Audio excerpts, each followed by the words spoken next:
Welcome back, and thank you for tuning in to HK Cheating Stories. We appreciate each and every one of you joining us. Where in the world are you watching from? Let us know in the comments. Now, let's get the story started. My name is Nathan Harper.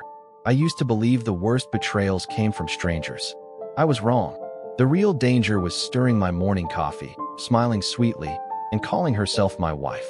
For months, I was sick. Doctors had no answers, and I blamed stress. But deep down, I knew something didn't add up. So one morning, at a family brunch, I made a quiet decision that would change everything. I switched coffee cups and watched the truth unfold right in front of me.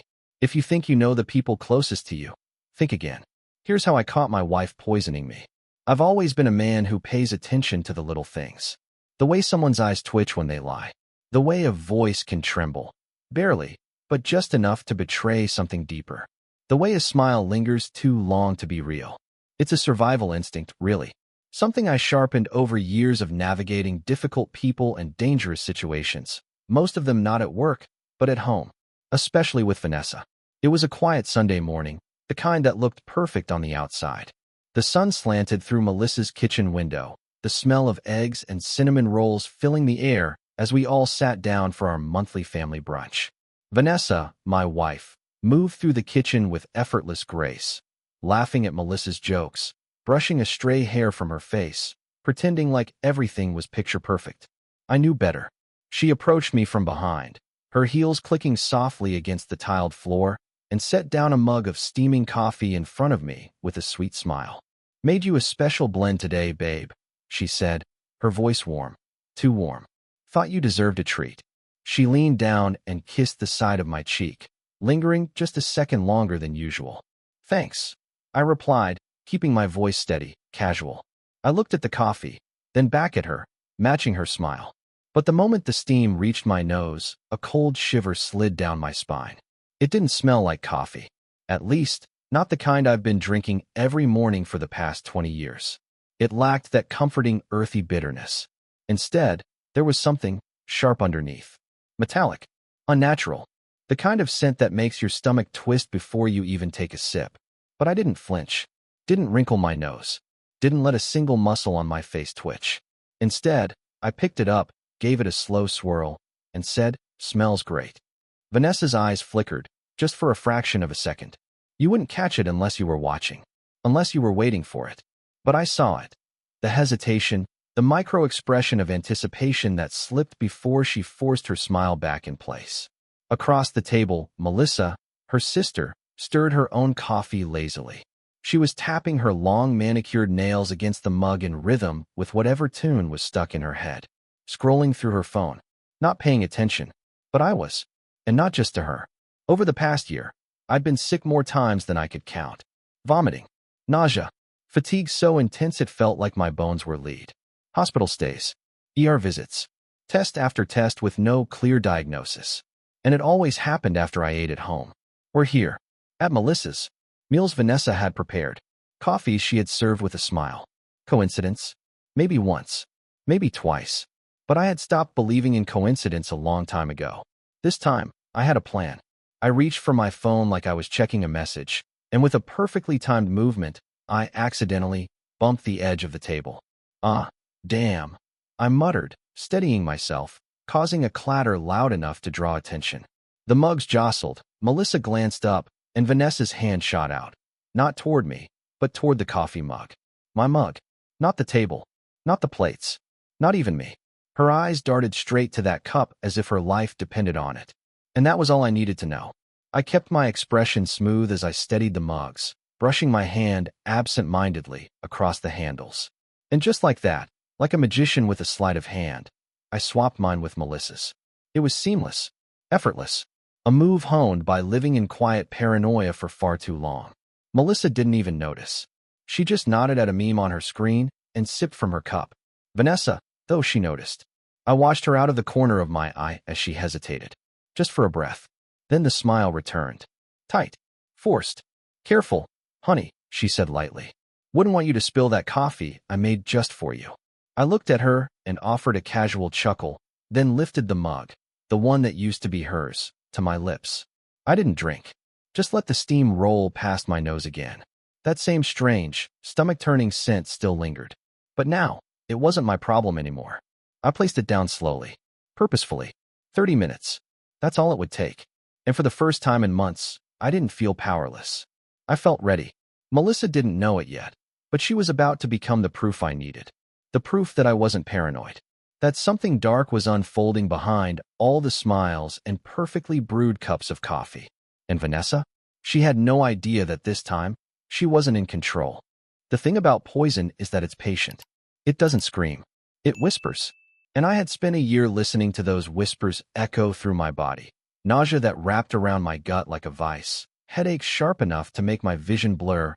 Weakness that left me crawling to the bathroom at 3 a.m., wondering if I was dying or just losing my mind. But not today. Today, I was the observer. I leaned back in my chair, cradling the mug I hadn't sipped from, watching Melissa from across the table. She was mid-scroll through her phone, casually sipping from the cup that had been meant for me. The same one Vanessa placed in front of me with that sweet, too perfect smile. I glanced sideways. Vanessa sat beside me, her posture stiff, though she tried to hide it. Her smile was still there, but it had taken on a frozen quality, like a porcelain mask beginning to crack. Every few moments, her gaze would flick from me to Melissa, then back again. Tick, tock. It didn't take long. At first, Melissa just shifted in her seat. Nothing dramatic, just a slight shuffle, like she was uncomfortable. Then she rubbed her fingers together, frowning slightly. My hands feel weird, she murmured, more to herself than anyone else. Her brow furrowed as she glanced at her own palms. Vanessa's head snapped toward her so fast, it was almost unnatural. Her smile faltered, just for a second. Weird how? I asked, my voice light, casual. But inside, my heart was pounding like a war drum. Melissa blinked, slowly, like the air around her had gotten thicker. Tingly. Like they're asleep. She flexed her fingers, then rubbed her temple. And my stomach. God, I don't know. It just feels off. I felt a cold thrill run through me. I'd felt that same sensation. That exact same combination. Tingling fingers, hazy head, creeping nausea. Not once. Not twice. But over and over again after brunches like these. Maybe it's the heat, Vanessa said too quickly, letting out a forced little laugh. Or maybe you didn't eat enough this morning. Her voice was high-pitched, overly bright. She wasn't trying to comfort. She was trying to steer the narrative before it spiraled. Melissa waved her hand as if to bat the words away, but I could see her fingers were trembling now. I leaned my arm across the back of my chair, playing the part of the relaxed husband. But inside, I was on high alert. Every symptom Melissa experienced was a mirror of what I had endured. And now, she was experiencing them in real time. And she didn't even know why. I looked down at the mug in front of me, the one that had once held my fate. The steam had faded to lazy wisps, but the scent still lingered, sharp, bitter, wrong. Vanessa hadn't touched her own drink. She was too busy watching. That was when I saw it. That flicker of something in her eyes. Recognition. Realization. She knew. She knew Melissa had just drunk the poisoned coffee. She knew the plan had gone sideways. And she knew I knew. For just a moment, her breath hitched. Her shoulders rose, then fell like someone coming up for air after being underwater too long. But she said nothing. I turned to Melissa, who was now gripping the edge of the table with one hand while pressing the other to her stomach. Melissa, I said softly, you don't look so good. She let out a shaky breath, her eyes struggling to stay focused. I feel dizzy, she whispered. What was in that coffee? Vanessa flinched. A tiny, involuntary movement. But to me, it was deafening. I didn't say anything. Not yet. Instead, I reached under the table and unlocked my phone with a swipe of my finger. The voice recording app was still running. It had been since the moment Vanessa handed me the coffee. I leaned in slightly. Hey, Jess. She didn't look at me at first. Her eyes were locked on her sister, like she was watching a car crash unfold in slow motion. Finally, she turned. What exactly did you put in that coffee? Her mouth opened, but no words came out. Melissa looked at her, eyes wide with pain and confusion. Jess. Her voice was quiet now. Broken. Vanessa's mask cracked. It's just coffee, she snapped, the edge in her voice slicing through the air. Stop being dramatic. That's when I knew it was over. I pushed my chair back and stood up slowly, deliberately. No, I said. It's not just coffee. And you know that, don't you, Vanessa? Her eyes darted between the two of us.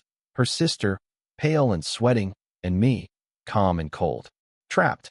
You've been doing this to me for months, I said, voice low but firm. Making me sick. One cup at a time. She shook her head. Nathan, don't be ridiculous. But I cut her off with a single, raised finger. I'm done being ridiculous. I'm done giving you the benefit of the doubt. I turned to Melissa, who was now trembling in her seat, tears prickling in the corners of her eyes. I'm calling an ambulance, I said. Vanessa stood abruptly. You're blowing this out of proportion. Am I? I locked eyes with her. Then why do you look like you just saw a ghost? She opened her mouth, but again, nothing came out. Because the truth had finally caught up to her. And this time, I wasn't the one suffering from it. The moment I hung up the call with 911, the room changed. It was like the oxygen had thickened. The sunlight filtering through the windows no longer felt warm. It was sharp, sterile, almost accusatory. Every tick of the clock on the wall echoed like thunder in my ears. Vanessa didn't speak. She stood completely still, her hands balled into fists at her sides, her knuckles white. She wasn't rushing to Melissa's side. She wasn't asking how she could help. She just stared, cold, calculating, like she was already planning how to spin this. Melissa let out a weak groan, her forehead beaded with sweat as she slumped further into her chair. Her hands were gripping the edge of the table now, like it was the only thing keeping her upright. Her breathing had grown shallow, sharp, pained. I didn't take my eyes off Vanessa. You were never expecting me to make that call, were you? I said, my voice like ice. Vanessa finally blinked. Her lips pressed into a tight line. Nathan, she muttered, you're overreacting. I shook my head slowly. No, I'm reacting exactly as I should have months ago. Her eyes darted toward the front door, then to the hallway, as if calculating whether she could run, whether she could escape this moment, like she had every other confrontation I'd tried to start before. But there was nowhere left to go. Behind me, Melissa let out a sharp gasp. Her fingers were trembling uncontrollably now. Jess, she croaked, what did you do? Vanessa turned toward her sister, and for a split second, something shifted in her face. Panic, maybe, or desperation. It was gone in an instant, replaced with that same defensive mask she always wore when she didn't have control. I didn't do anything, she snapped. It's just coffee. No, I said, stepping between them. It's not, and we all know it. Vanessa looked at me with eyes full of fire and fear. Why would I ever try to hurt you? She demanded, voice cracking. That's the question, isn't it? I said quietly. That's what I've been asking myself while lying in a hospital bed, wondering why my body was betraying me.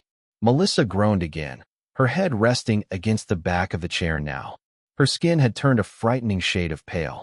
And then, as if the tension wasn't high enough, she said it. Oh my God, the board meeting. Everything stopped. I turned slowly toward her. What did you say? Melissa blinked at me, glassy-eyed but awake. She didn't want you at that meeting. The Henderson account. You were supposed to present it. Vanessa froze. And in that moment, everything fell into place. The missed meetings. The sudden flare-ups of sickness. The perfect timing of each incident. Always just before something important. She hadn't been trying to kill me outright. She was sabotaging me. Melissa pushed herself upright slightly, breathing hard. She kept talking about how unfair it was. How you always got the best clients. How no one noticed her because you were always in the way. I looked at Vanessa. She didn't deny it. Her eyes flicked between us, her shoulders trembling. You don't understand, she whispered. It wasn't supposed to be like this. You weren't supposed to. Figure it out? I interrupted. Yeah, that's what you were counting on, right? Me being too sick, too confused, too trusting. Vanessa swallowed hard. I just needed one chance. One opening. One where I didn't exist, I snapped. Melissa let out a bitter, wheezing laugh. Congratulations, Jess. You got your chance. And now you're going to prison for it. Shut up. Vanessa screamed. Just shut up. Her voice bounced off the walls, and for the first time, she looked unhinged. The mask didn't just crack, it shattered. I pulled out my phone and tapped the screen. I recorded everything, I said coldly. Every word since the moment you set that cup in front of me. Her face paled. You can't. You confessed, I said. You admitted you wanted me out of the way. That this wasn't the first time. And now your sister is sitting here suffering because you made a mistake. Vanessa opened her mouth to argue, but the distant sound of sirens cut her off. Her head whipped toward the window. Panic surged through her body like a visible wave. Her hands shook, her jaw clenched, her breathing turned erratic. Melissa was now slumped sideways, moaning faintly. I knelt beside her and took her hand. "Help's almost here," I whispered. "Just hang on." Vanessa stood frozen in place, her eyes wide and wild. "You should be worried about your sister," I said, standing up slowly. "But you're not. You're worried about yourself." And that, more than anything, sealed the truth. A minute later, paramedics burst through the front door. They moved with swift, practiced efficiency toward Melissa, asking for symptoms, checking her pulse, shining lights in her eyes. One of them turned toward Vanessa. "Ma'am, do you know what she ingested?" She opened her mouth. Nothing came out. "I do," I said. They turned to me. "She drank my coffee, the one my wife made just for me." I pulled out my phone again and hit play. Vanessa's recorded confession filled the room. The paramedics' face darkened. "We need to get her to the hospital now." As they lifted Melissa onto a stretcher, I moved to follow. Vanessa reached toward me, desperate now. "Nathan, wait." I turned, eyes like stone.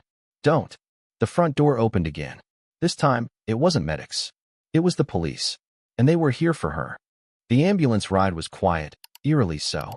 Melissa lay strapped to the stretcher, her skin cold and clammy, her breathing shallow. An oxygen mask covered the lower half of her face, and every few minutes, her body would tremble involuntarily. I sat beside her, holding her hand, watching the numbers on the monitor climb and dip with every fragile breath she took. And all I could think about was that damn cup of coffee. She wasn't supposed to drink it. I was. The medic across from me checked her vitals, frowning at the readings. "We'll do what we can," he muttered under his breath. "But this doesn't look like caffeine." I swallowed hard. "I know. I think it's poison." He looked up at me, expression grim but focused. "She say anything about what she ingested?" I shook my head. "No. But I have a recording of my wife admitting she planned to make me sick. She's been doing it for months. Melissa just drank the wrong cup." The medic nodded. "Then we'll run a full toxicology panel as soon as we get her in." The hospital came into view, a blur of white and flashing lights. Nurses rushed out to meet us as the stretcher was rolled through the ER doors. I followed, numb but determined. When one of the doctors approached me with a clipboard, I gave him everything, every symptom, every hospital visit, every suspicion I had buried for far too long. Then I handed him my phone. "There's a confession on there," I said. "She never says the word poison, but you'll understand what she meant. And I guarantee this isn't the first time she's done it." The doctor's face darkened. "We'll find out. We'll test everything." 2 hours crawled by. I sat in the waiting room, hands clenched together, replaying everything over and over in my mind. The brunch, the swap, Vanessa's reaction, Melissa's collapse. I thought about all the times I had been sick and convinced myself it was stress, or the flu, or bad luck. But it had been her, all along. When Dr. Phillips, a sharp-eyed woman with silver-streaked hair, finally appeared, I shot to my feet. "She's stable," she said without preamble. "We flushed most of the compound from her system in time. She's weak, but she's going to recover." Relief flooded through me so fast my knees almost buckled. "Do you know what it was?" I asked. Dr. Phillips nodded grimly and handed me a tablet. "The toxicology report confirms a concentrated amount of rodenticide. It's a slow-acting poison, often used in pest control. In small doses, it causes fatigue, muscle weakness, nausea. Over time, it can lead to internal bleeding, organ failure." I stared at the word on the screen. I could barely breathe. "She's been feeding me rat poison," I whispered. Dr. Phillips gave me a hard look. "In doses small enough to avoid immediate suspicion, but consistent, intentional, and dangerous." I clenched my jaw. She didn't want to kill me. Not at first. She just wanted to knock me down, ruin my credibility, keep me out of work. "Well," Dr. Phillips said, "she crossed the line." If we hadn't gotten to Melissa in time, she didn't need to finish that sentence. Before I could reply, a voice echoed through the hallway. "Nathan." I turned. Vanessa stood at the entrance of the waiting room, flanked by 2 uniformed officers. Her hair was disheveled, her hands trembling at her sides, and her face was pale, but not from guilt, from fear. "I didn't mean to," she whispered. The officer beside her stepped forward. "Nathan Harper, we need a formal statement from you." The recording you provided is already in evidence. I nodded. You'll get it. Vanessa took a step toward me. Nathan, please. I raised a hand to stop her. Don't. Just don't. Her eyes pleaded with mine, but I wasn't listening anymore. I'd given her enough time, enough chances, enough blind trust. The officer turned to her. Vanessa Harper, you're under arrest for attempted poisoning, reckless endangerment, and conspiracy to commit harm. She gasped as the words hit her, like she didn't truly believe this moment would come. But it had. They cuffed her. She didn't resist. As they led her down the hallway, her eyes found mine one last time. Maybe she thought I would say something. Offer closure, forgiveness, anything. But I said nothing. Dr. Phillips rested a hand on my shoulder. This isn't over yet, she said softly. I know, I replied. But something inside me had already shifted. For the first time in months. I wasn't the one at risk. She was. And now, she was going to pay. The next time I saw Vanessa, it wasn't in our living room or curled up on our couch pretending to be the loving wife. It was in a cold, sterile interrogation room. She sat across the table from me, her wrists cuffed to a metal ring bolted to the tabletop. Her hair was messier than I'd ever seen it, her eyes rimmed red from either tears or lack of sleep. I couldn't tell. She looked smaller, somehow. Like the truth had drained the power out of her body. But it wasn't pity I felt when I looked at her. It was fury. Controlled. Focused. And finally, sharpened by clarity. She didn't lift her head when I walked in. Didn't speak. I sat across from her, folded my hands neatly, and asked the question that had been rotting inside my chest for months. Why? Vanessa's shoulders tensed, but she still wouldn't look at me. Don't act like you don't know, she muttered. I stared at her. I want to hear it from you. All of it. She inhaled sharply and finally raised her eyes to mine. For a moment, I saw a flicker of something shame, maybe. But it vanished just as quickly as it came. I already told you, she said, her voice hoarse. It wasn't supposed to go this far. I scoffed. Right. Just enough to make me sick. Not kill me. That makes it so much better. She flinched at the sarcasm, but I didn't care. I leaned in slightly, locking eyes with her. Help me understand, Vanessa. Help me understand how the woman I trusted with my life could slowly poison me over the course of a year. Her eyes darted away. You don't know what it's like, she said bitterly. To work your ass off and always be second best. To be invisible. Invisible. I repeated, stunned. You were my wife. You had my support, my respect, my trust. But not their respect, she snapped, cutting me off. Not at the firm. Not in meetings. Not in front of the clients. You walk into a room, and everyone turns to you. You don't even have to try. Meanwhile, I've been busting my ass for years, and no one even remembers my name unless they're calling me Mrs. Harper. I stared at her, jaw clenched, trying to comprehend what I was hearing. So you decided to destroy me? Because your ego couldn't handle being in someone else's shadow? Her lips parted, but she hesitated. Then, in a whisper, she said, I just wanted a chance. I shook my head slowly in disbelief. A chance? Vanessa, you had a career, a solid reputation. You could have earned everything on your own.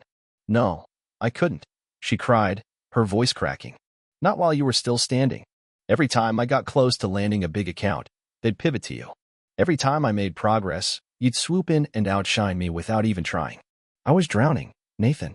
And you didn't even notice. I noticed everything, I said coldly. I just didn't think the woman I loved would see me as an obstacle. She buried her face in her hands. You weren't supposed to find out. You were just supposed to miss a meeting. Just one. That Henderson pitch, if you had skipped it, they would have let me take over.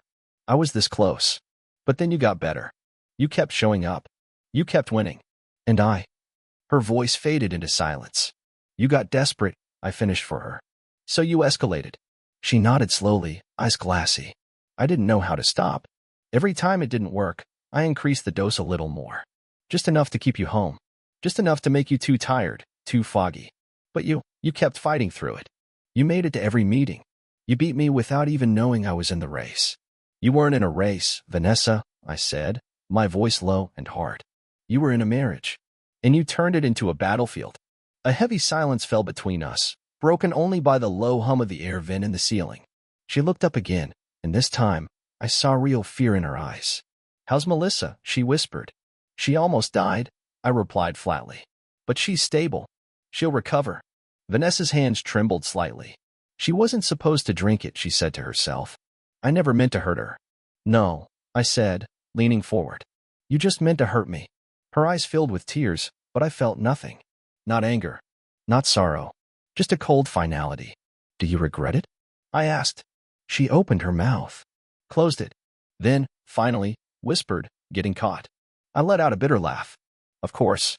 I stood slowly, the chair legs scraping across the concrete floor. I trusted you, Vanessa. I defended you when people doubted you. I built a life with you.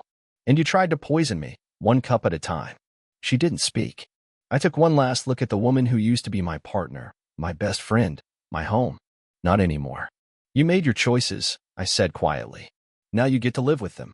And then I walked out the door, never once looking back. The next morning, I stood in the hallway outside our bedroom, watching as officers in dark blue uniforms moved through the house like shadows. Cabinets opened. Drawers were pulled.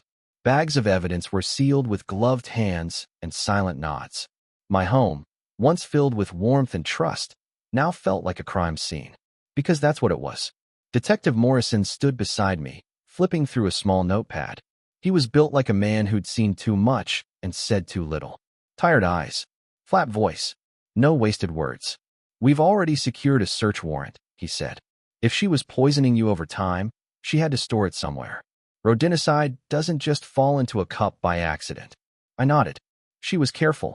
She never left anything in plain sight. But she's not perfect. He gave a grim smirk. Good. Let's hope she made a mistake. We started in the kitchen. 2 officers were digging through the pantry while a third searched the spice rack, flipping labels, opening lids. One crouched low, peering behind the refrigerator. It was surreal, like watching strangers tear through your life. But for once, it didn't feel invasive. It felt necessary. We've got something, one of the officers called out. I followed Morrison to the lower cabinet beneath the sink. There, tucked behind a row of old cleaning supplies, was a small black box. Ordinary, unmarked. The kind of thing you'd overlook 100 times if you weren't looking for it. One of the evidence techs set it gently on the kitchen island, popped the lid, and stepped back. The moment it opened, the air changed. Inside were several small bottles. Some still had pharmaceutical labels. Others were completely unmarked. Clear liquids, powders, one even a deep amber gel. Carefully packed, neatly organized. And next to them, folded in half, was a single piece of paper.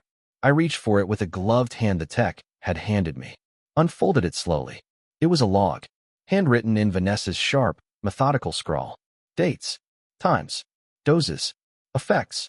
Each entry noted when I'd fallen ill, how I'd reacted, how long it lasted, even whether I'd gone to the hospital afterward. There were notes like reduced dose, too obvious last time, and increase before next pitch meeting. I felt sick just reading it, like I'd been part of an experiment I never signed up for. Morrison let out a low whistle. She kept records? She tracked every time she hurt me, I said flatly, like I was a lab rat. I looked down at the most recent entry. Sunday, brunch at Melissa's, full dose in coffee, swapped cups. That was yesterday. She had even written it down. She never planned to stop, I muttered. If I hadn't switched the cups, if Melissa hadn't drunk it. Morrison nodded grimly. She would have kept going until it was too late. We bagged the box, the bottles, the logbook, all of it. The house was no longer a home, but it had finally given me what I needed, undeniable proof. Vanessa had been orchestrating this for months, maybe longer. I walked into the bedroom, the place we once shared, and stood at her nightstand. There was a framed photo of us on the dresser, taken 2 years ago in Maui. She was smiling, holding my hand like I was her whole world. Now I wondered if even that had been real.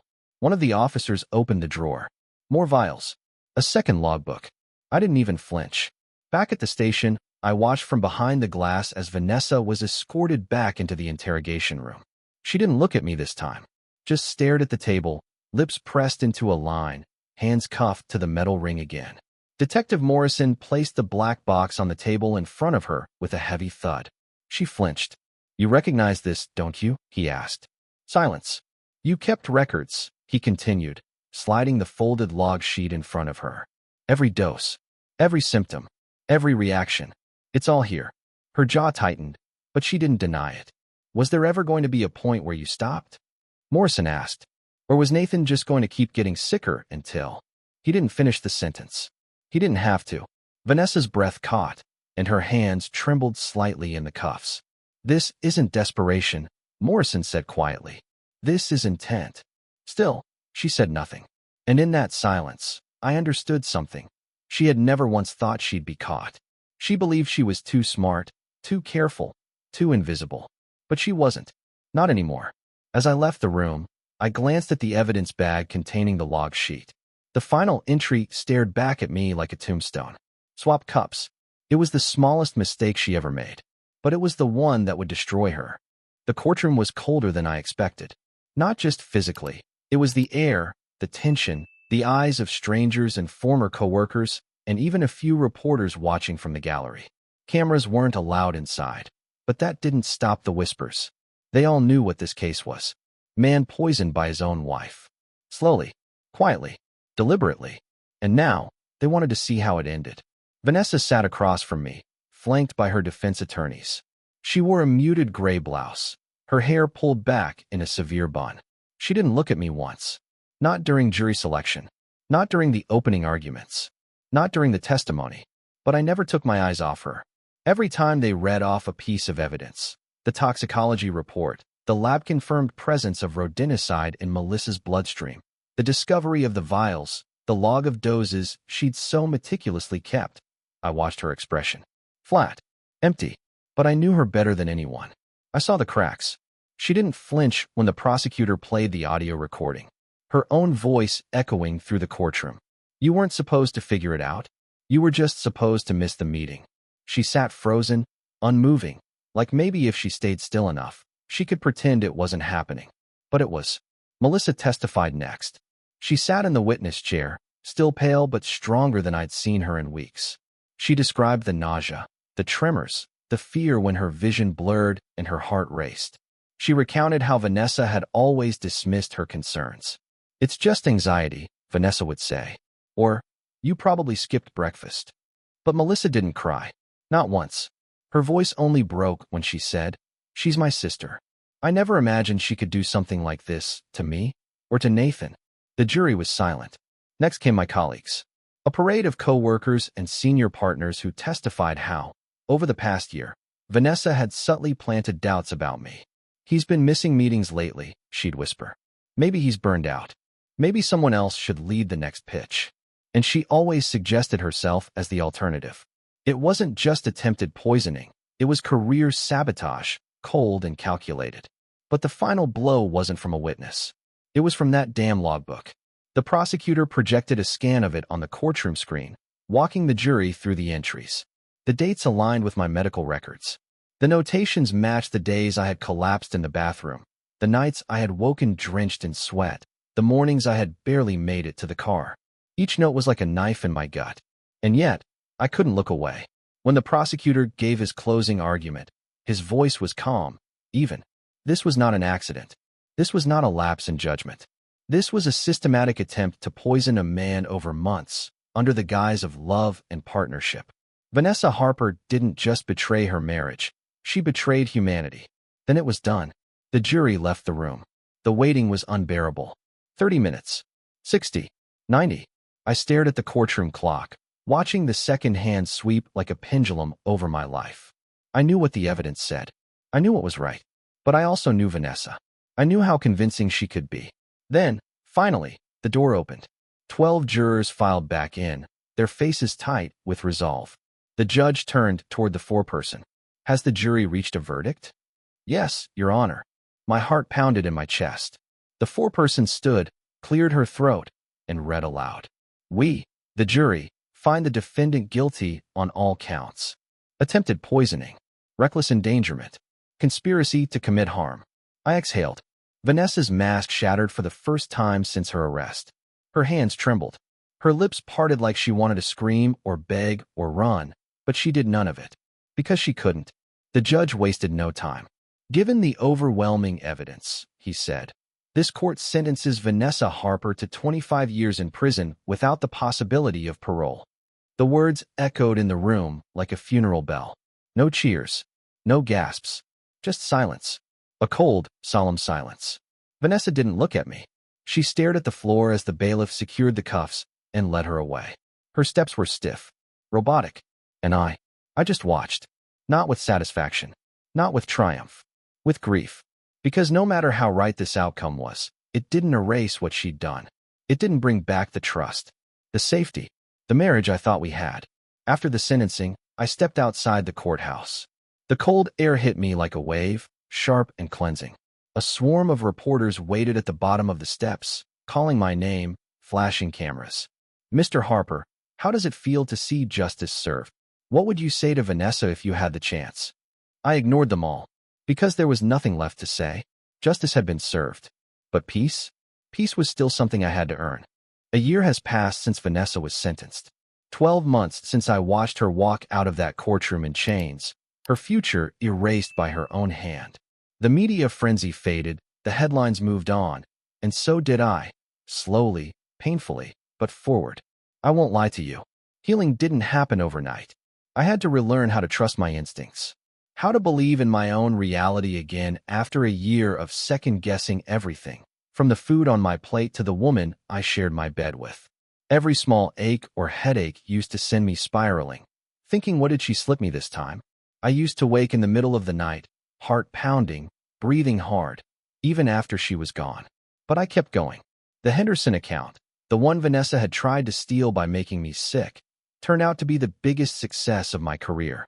After hearing what I'd been through, the clients not only renewed their contract, they promoted our partnership and gave me lead on every major expansion.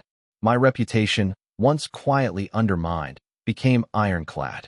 Ironically, Vanessa's betrayal was what finally pushed me into the spotlight she had so desperately craved. But the victory felt hollow for a long time. Until the day I sat at my desk, sipping coffee from my favorite mug, the one I hadn't touched since that morning at Melissa's house, and realized something strange. It tasted safe. No bitterness. No metallic scent. No paranoia curling in my gut. Just coffee. Real, unpoisoned coffee. And for the first time in over a year, I drank the whole cup without fear. Then the phone rang. My assistant's voice came over the intercom. "Nathan, there's a call for you, from Nashville State Correctional Facility." I stared at the blinking line. I didn't need to ask who it was.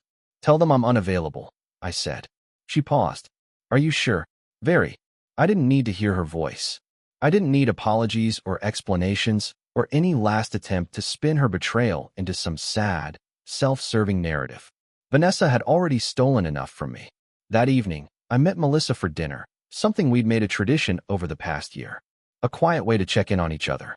We'd both survived the same monster, after all, even if she wore a different mask for each of us. Over glasses of wine and a view of the city skyline, I finally told her about the call. "Let me guess," Melissa said, raising an eyebrow. "She wanted forgiveness?" I nodded. "Probably."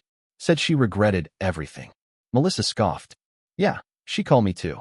Said she wasn't in her right mind. Said she never meant to hurt you. Do you believe her?" I asked. She thought for a moment. "No," she said. "I think she regrets getting caught. Not what she did." I looked at her. "Same." We clinked glasses. "To moving forward," she said. "To moving forward," I echoed. And we did. Months passed. The firm continued to grow. I got back to doing what I loved, without the shadow of Vanessa's sabotage creeping in behind every success. The pitying looks faded. The rumors disappeared. And I found a strange, unexpected calm in the silence she left behind. One afternoon, while preparing for another big pitch, I received an email. "Henderson account. Contract renewal confirmed. 3 more years. Another expansion. Another vote of confidence." I leaned back in my chair and smiled. She had tried to destroy me, and all she'd done was sharpen me.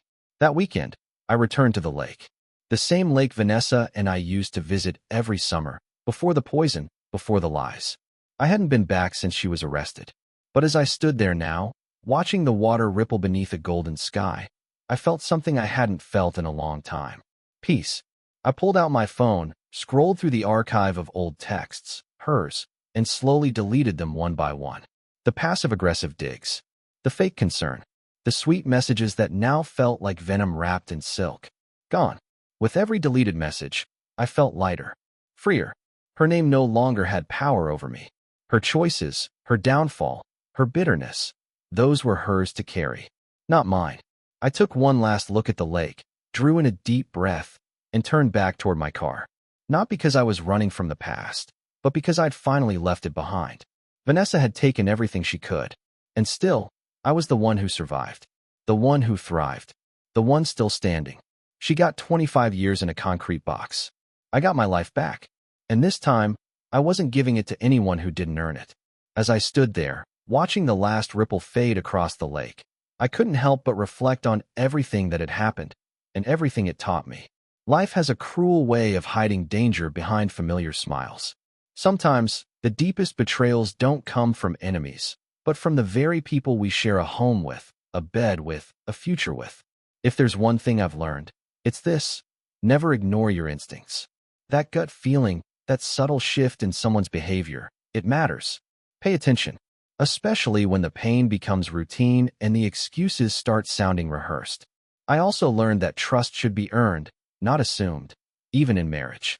Love does not mean surrendering your sense of self or silencing your suspicions for the sake of peace. And finally, to anyone out there, especially those of us who've lived long enough to see joy and heartbreak alike, you're never too old to reclaim your peace. To stand up, walk away, and choose yourself. I lost time. I lost trust. But I gained something far greater: clarity. And with it, I found something my wife never could: freedom.